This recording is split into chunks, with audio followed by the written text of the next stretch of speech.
Hello everybody, it's Marcy from sunny South Florida. I am going to talk to you about applicant tracking systems, which I'm sure you've been hearing a lot about if you are doing job searches or preparing a resume.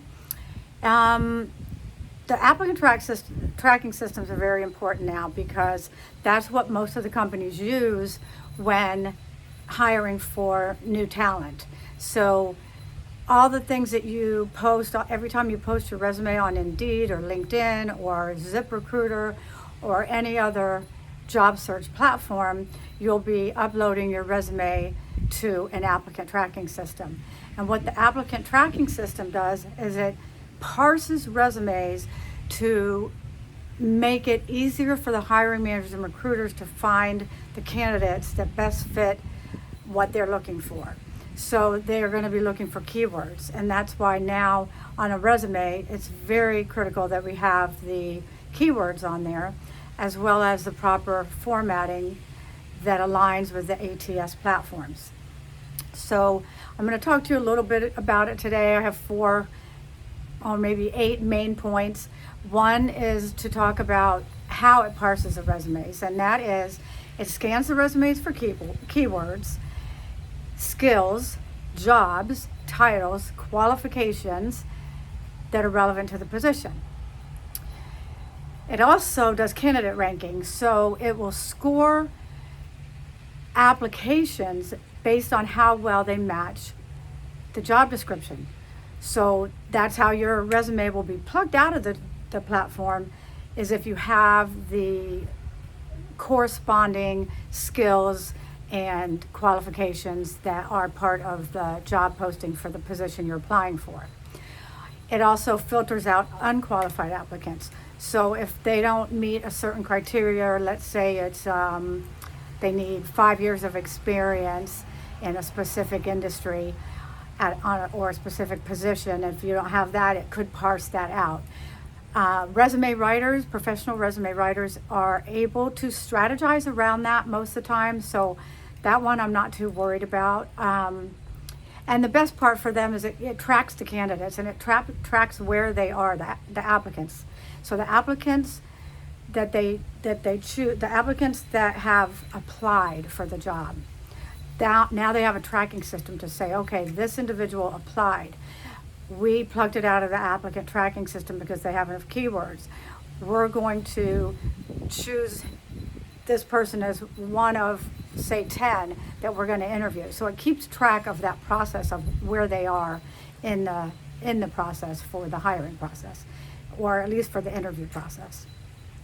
Some other important things are that the formatting for resumes really matters now, because the applicant tracking systems, they're still going to get the data because your resume is now turning into mainly data.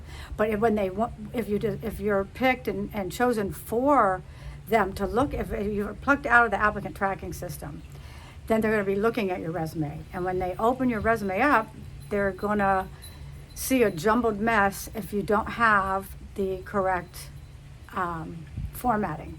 And that could be just as simple as you're space barring over to get somewhere instead of tabbing or putting it in a column. You're not doing paragraphs correctly. So there's so many different things, and as a professional resume writer now, we all know what we need to do to make sure that the formatting is optimized and will look good if they plug it out of the system.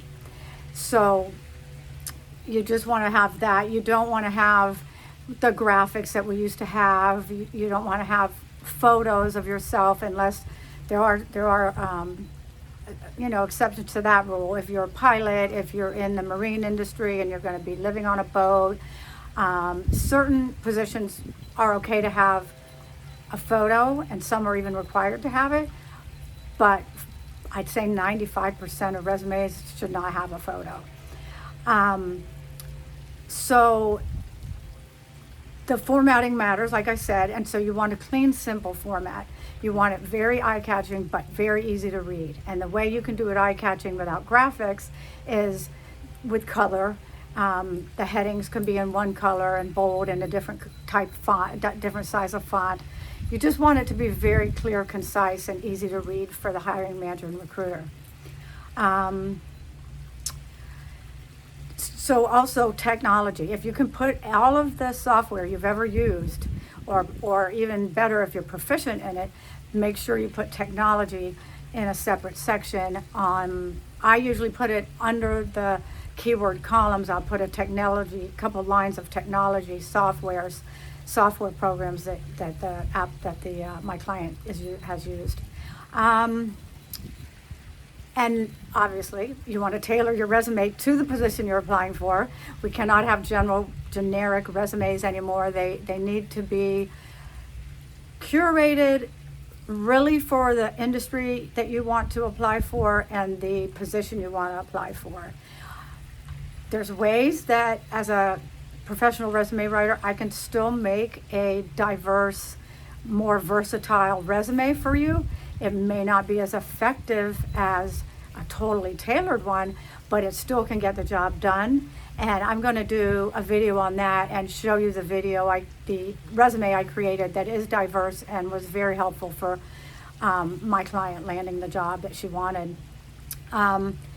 So that's basically the summary and the overview of the applicant tracking platforms. And so I would suggest and highly recommend that you make sure that whoever is doing your resume is familiar with ATS optimization and knows what it takes to create for you an ATS optimized resume.